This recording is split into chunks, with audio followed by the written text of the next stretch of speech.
Okay, guys, so this is our warm-up, and I'm excited when you say this is too easy and I shouldn't even have to write it, because these are too easy. I mean, these are the type of problems that my daughter probably did first day when they looked at proportions. And the way they looked at them was this. They would go, what do I multiply 1 by to get 3? 3. So I multiply 2 by 3 and I get 6. What's another way to do these problems? Wait, that's cross the multiply so and divide. Okay, or you could say, what do I multiply here? 8. What do I multiply there? 8. That gives me 32. That's so cool. Okay? So hopefully you got all these and got them quickly. So take a look at those.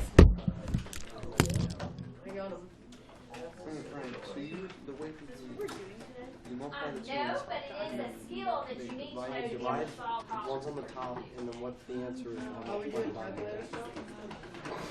because 3 goes into 24. More limited. Not necessarily. 8 times. Okay. How'd you do? Bravo. 100. Love it. Love it. Okay. So number 6. Here's the list of ordered pairs, and here's the rule. Check your number 6 from your homework and see how you did. Remember, we shift the center of dilation back to the origin. Were you asking about number 6? Dilate, and then shift back to the center of dilation. You didn't have to draw it. You wanted the points. I just wanted the list. Yeah, we did it wrong too. Oh. You did harder. My nose itches like from inside. That's weird. Students, over in the corner, group of boys. Have you checked? I've got half of them. Is that how it works? Yeah, that's how we 50%. Corey, I see what we did. Ours looks so messed up because you've got 18, but you're when it should have been 18 negative. So that's why I did the top set one, the second one. What? That's you got everything else right except for 18. We have a test on your birthday? Yes. That's why you have energy. Okay. We do have a test next week in honor of my birthday. I'm testing all day long, so I can have a lot of work to take home and not do. But yeah, in honor of my birthday, I'm testing all day long, literally. 1st and 2nd, and 4th, 5th, and 6th. All right. But the good news for you guys is, what happens tomorrow? Registration. So tomorrow, the homework that is listed on the board for tonight is not due until Wednesday. Yes. Okay? I'm gonna get it done. So you get a little extra time. So you can either choose to do it all tonight and then have a free day tomorrow, or you could divide it, or you could procrastinate. So you have choices. All right. Any questions about this? Pretty good? Are we good at writing the rule now? We can write them. Excellent. Okay. Let's talk about these. And hopefully you read the directions, because reading the directions always makes problems easier. All right, so number 1, how do you know that the triangles are similar? We know the triangles are similar because the angles are all congruent. Corresponding angles are congruent, and corresponding sides are in proportion. But we also know that when we have a dilation by a given scale factor will produce a similar figure. Because a dilation preserves those angle measures, doesn't it? Now a stretch, like a vertical stretch or a vertical compression or a horizontal stretch or horizontal compression, does not. So if we don't multiply both our x and our y by the same number, then it will not be similar. But when we have a dilation and we multiply both the x and y by that same scale factor, then our angles remain congruent and our sides are in proportion. Okay, any questions about A? All right, B. Name the pairs of corresponding sides and the pairs of corresponding angles. So A, B, and EF are corresponding sides. BC and FG are corresponding. AC and EG are corresponding. Corresponding angles, B and F, C and G, A and E. So because these are corresponding, we can set up these ratios. Because they're similar triangles, we can set up the ratios because the sides are in proportion. And we can only do this because they're similar triangles. Any questions about B? All right, we're going to do lots of cool stuff today. All right, C. The area of the triangle is 108 square units. And I'm about to talk you through why. Okay? So, let's go with what we know from the directions. How is the height 3? Well, they told us in the directions that the area of the smaller triangle was 12 square units. So if you didn't read the directions, then you didn't know that, and so that was confusing. Huh. Well, you did 1/2 the base times the height, which we don't know. Well, half of 8 is 4, and when we divide the 12 by 4, we get a height of 3 units. All right, they told us these were similar. So what is the scale factor from 8 to 24? 3. It's a 3. We're multiplying by 3. So if we take this height of 3, what does this height have to be? 9. So now if we find the area of this, area equals 1/2 the base times the height. Well, half of 24 is 12, and 12 times 9 is 108. Whoops, not 180. 108 square units. I thought it was you do 24 times 9 and then you half that. Same thing. Oh, same thing. Multiplication is commutative. It doesn't matter the order in which I do it. So, do me. At least enough. Yes. Well, I distributed the 1/2 to the 8 and the H. That is not mathematically accurate. That makes sense. That is an invalid operation. We only distribute through binomials or trinomials. If there is a sum or a difference in between, then you would distribute. This is just complete product. We don't distribute through a product. We good? That makes sense. Good. I'm glad it makes sense. All right, so let's talk about this in terms of what does the scale factor mean for perimeter versus what does the scale factor mean when we think of area? Because we know the answer. We got it. It's 108. Now, let's say I call this side C. Did I randomly pick C? No, because little side C is across from big angle C, right? So this would be little side A and little side B. So the perimeter, could I express the perimeter of this triangle as A plus B plus C? Yes, I could. Now we know these are similar, and we know the scale factor is 3. So if this side C is this side I label C, is it fair to call this one 3C? Yes. Yes. And this is B, so this would be 3B, and this would be 3A.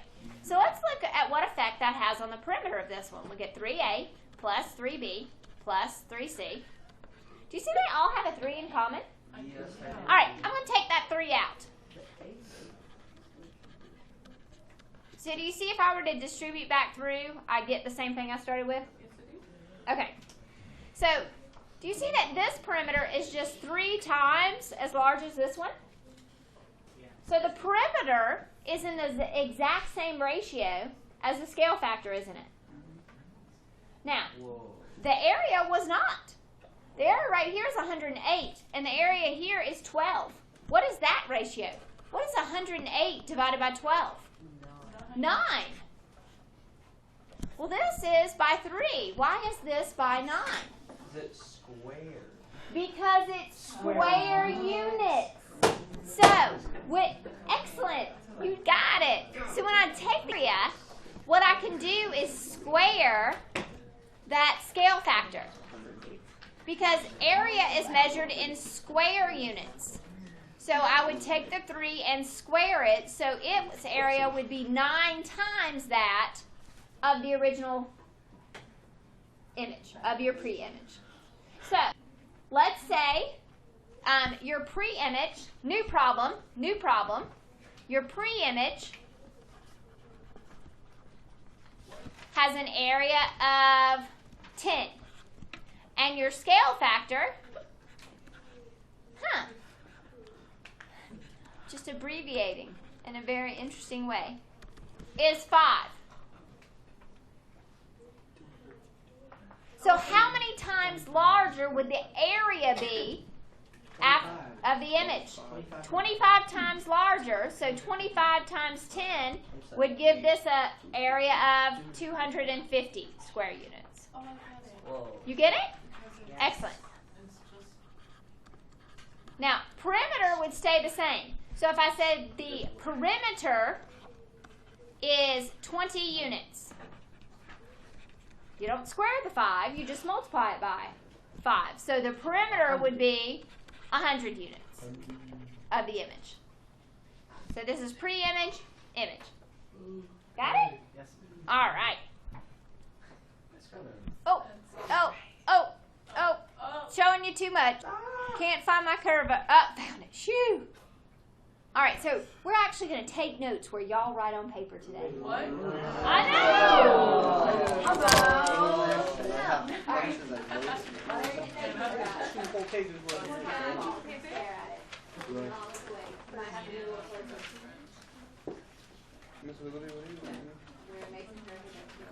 This is weird. It's failed only once.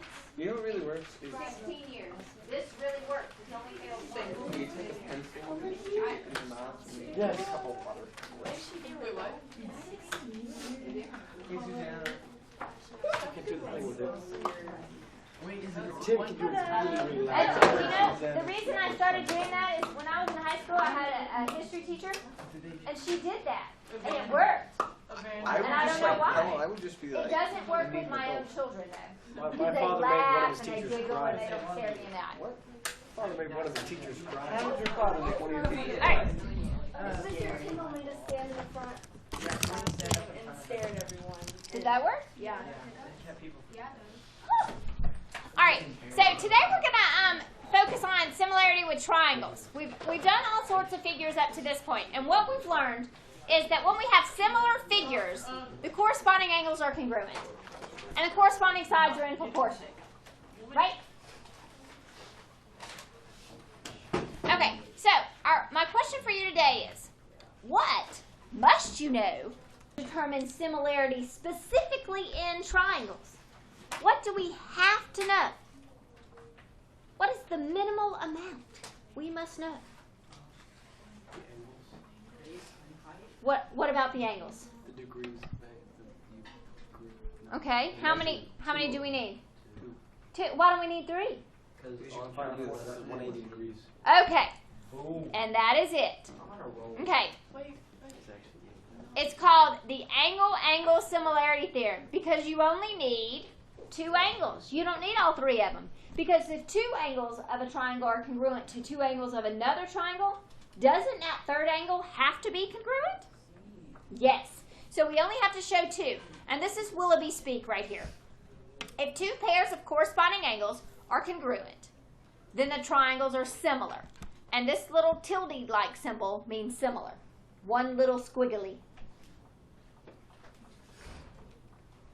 And that is the angle-angle similarity theorem. I will pause. Thank you.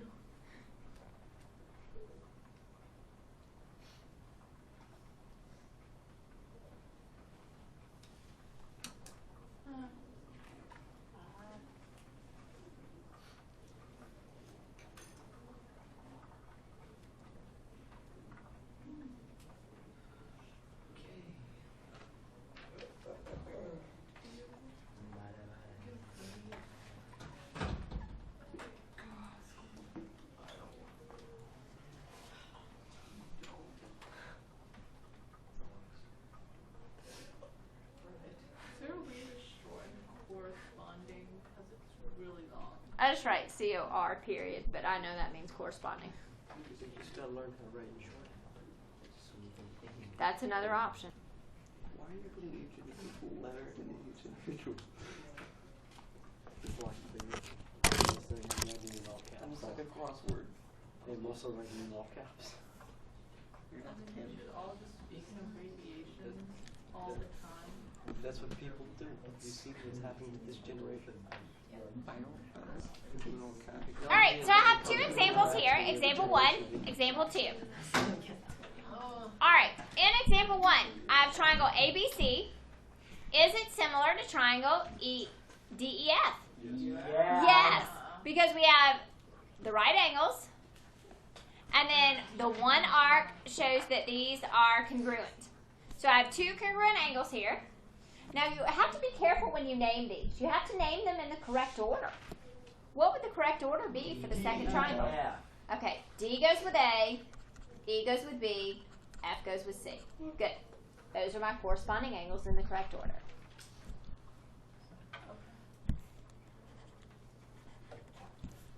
All right. Who sees two triangles? Not me. All right, good. There's a small one here, and then a big one here. Can you say because you're perceiving? Oh, no. Okay, so I'm trying to sound more smart. let's see if we have enough information here to prove similar triangles. Yes. All I have marked are two parallel lines. Yes. Yes.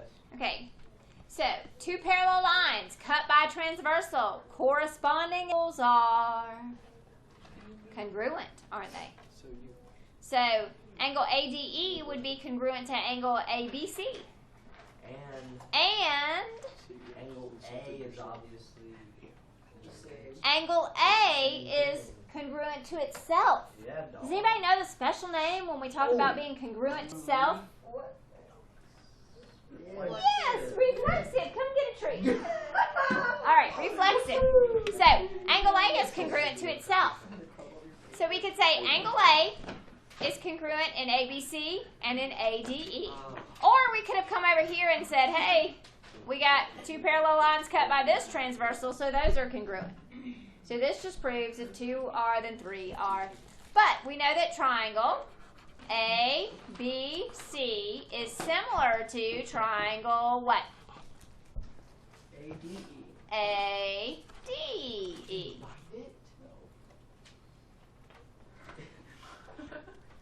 Okay, questions on what we need? We just have to have two corresponding congruent angles. Okay, so example 3 here.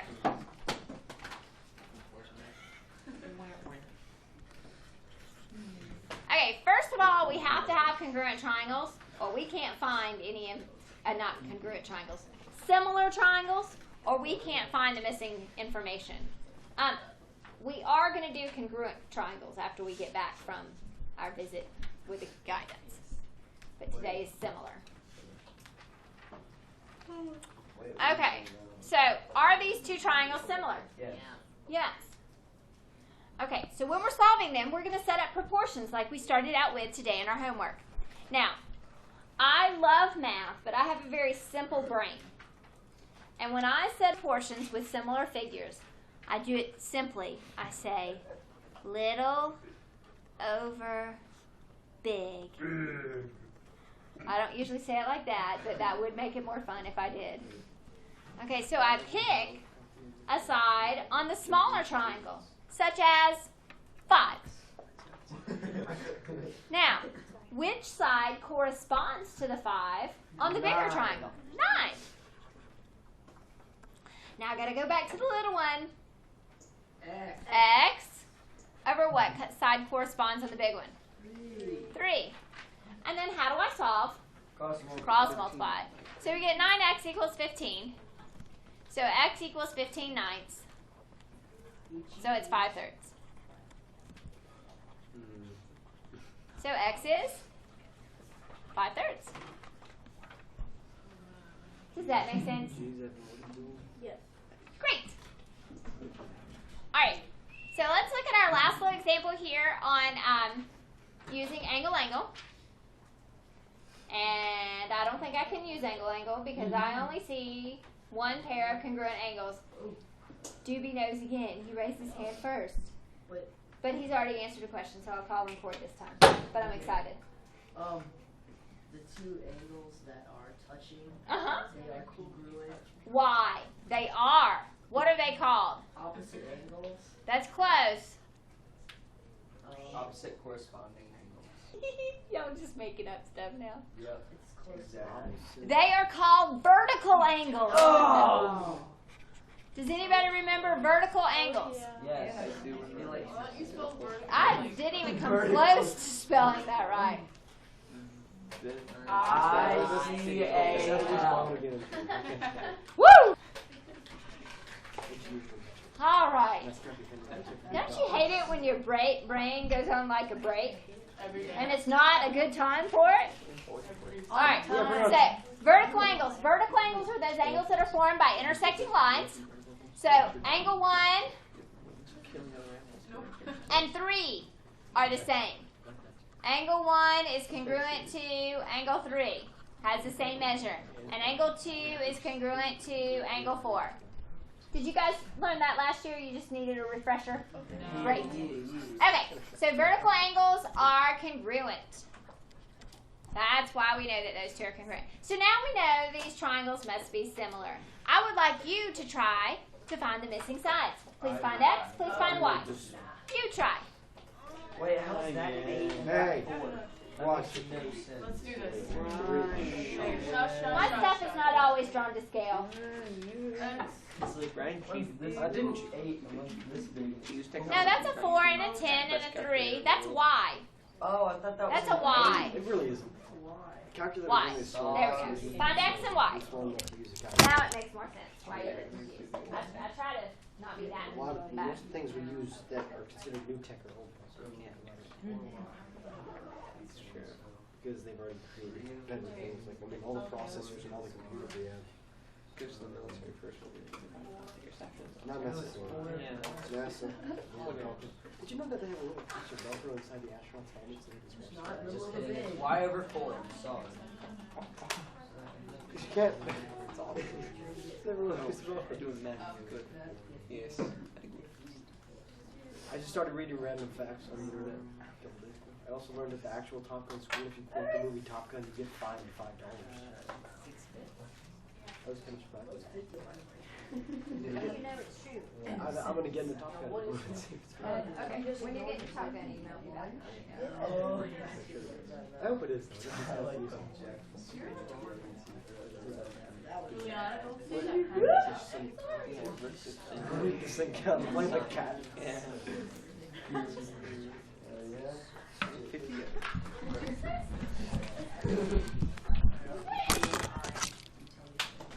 Oh my lord. Okay, here I go. Little over big.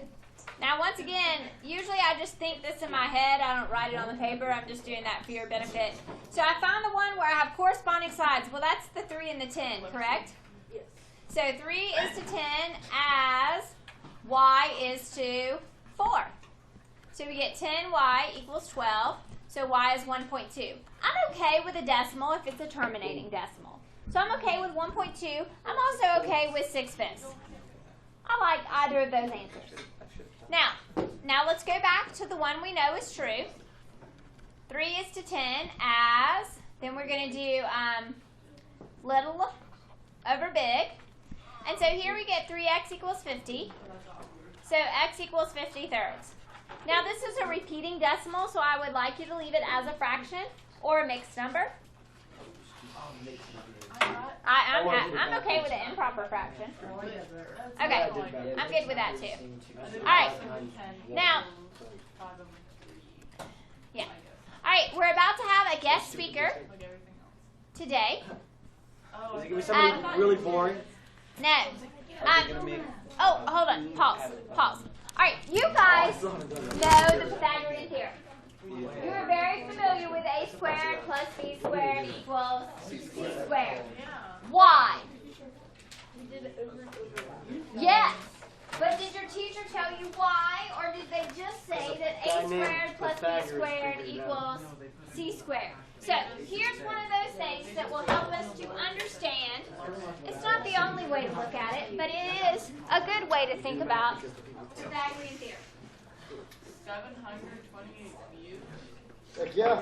That's a lot. Mathematicians, in this lesson you will learn how to prove the Pythagorean theorem by similar triangles. Similar triangles. Similar triangles. You already know that similar triangles are triangles whose angles are the same and whose sides are proportional. You also know that we can prove triangles to be similar using angle-angle similarity. That means if we have two angles that are the same in two triangles, then we know that the triangles are similar. So we're going to create some similar triangles and use them to prove the Pythagorean theorem. So right now we have this right triangle. I'm going to draw an altitude in this right triangle and label this point. Altitude just goes from So, one vertex. if you look, we the opposite actually side have forms some a similar right angle. triangles here. We have the big triangle AC, and then we have a DC, which has to be similar because they share this angle C, so their angle is the same. And then we also have this triangle ADB, which has to be similar to the big one because it shares B. So by angle-angle similarity, they are all similar. So we can go ahead and separate out these triangles. If we just redraw this big one down here, this would be the big triangle, and A would be here, B would be here, and C would be here. We could then take out this medium triangle and just redraw it, and the right angle here would be D, and then the shorter side would be AD, and the longer side would have the C there. And then there's this small triangle that we could separate out from the picture, in which the right angle here is D, the shorter side is BD, so this would be B, and the longer side is AD, so this would be. So we're going to use these to prove the Pythagorean theorem. So here are my three triangles. I'm just going to write some relationships because we know the sides are proportional. So I'm going to write one relationship with the big triangle, and we know that this side over this side, so if I write that as proportion, AB over BC, has to be proportional to, if we do the small triangle, this side over this side, so BD over BA. Now we can also do another proportion.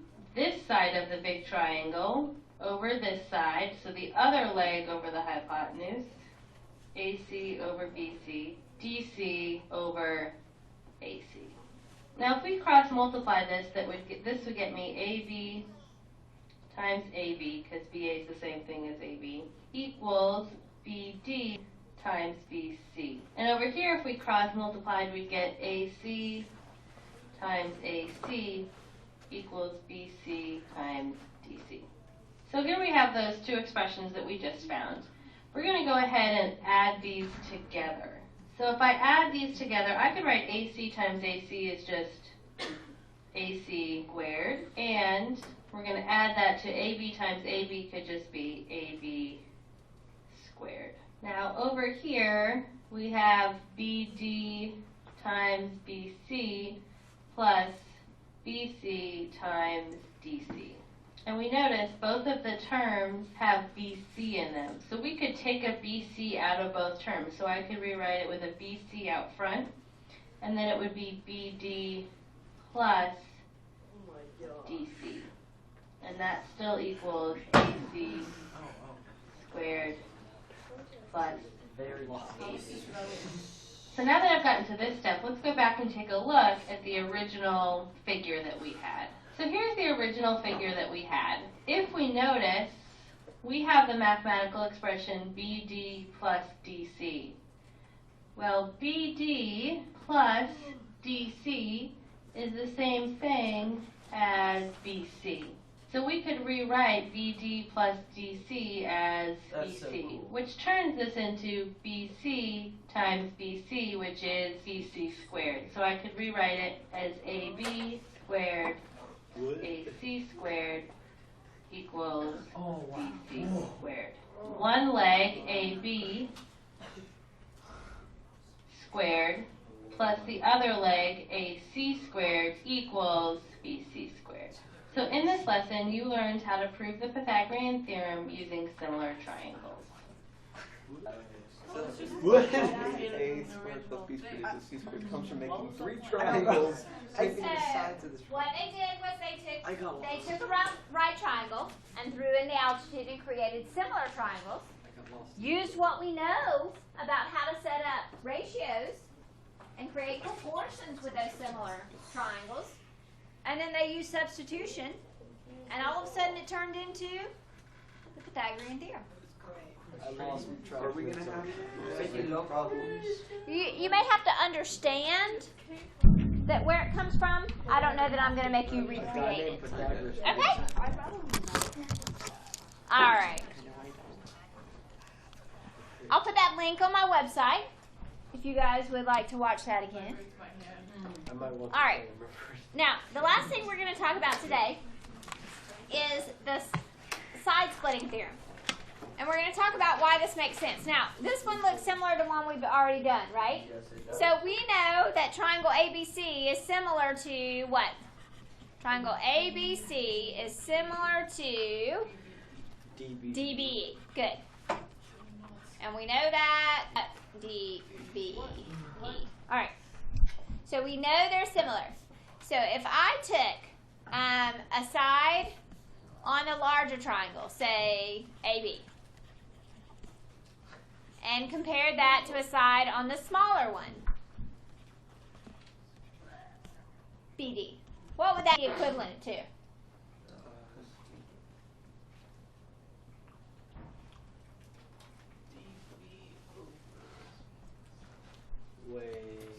Wait a second.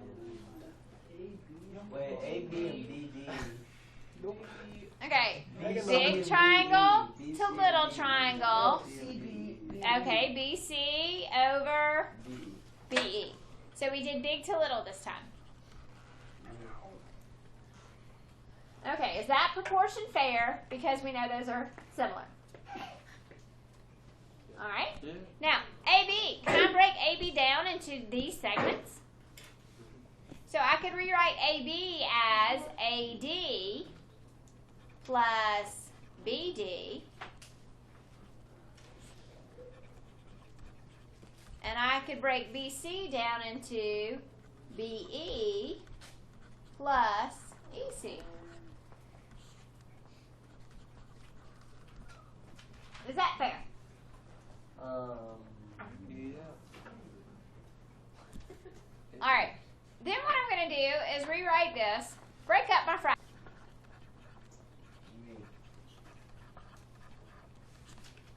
Going to split it up here. On both sides, I'm going to split it up.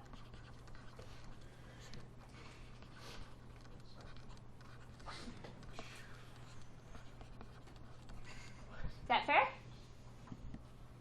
Can I do that? Just seems like we're making this more complicated than necessary. All right. What is the value of BD over BD?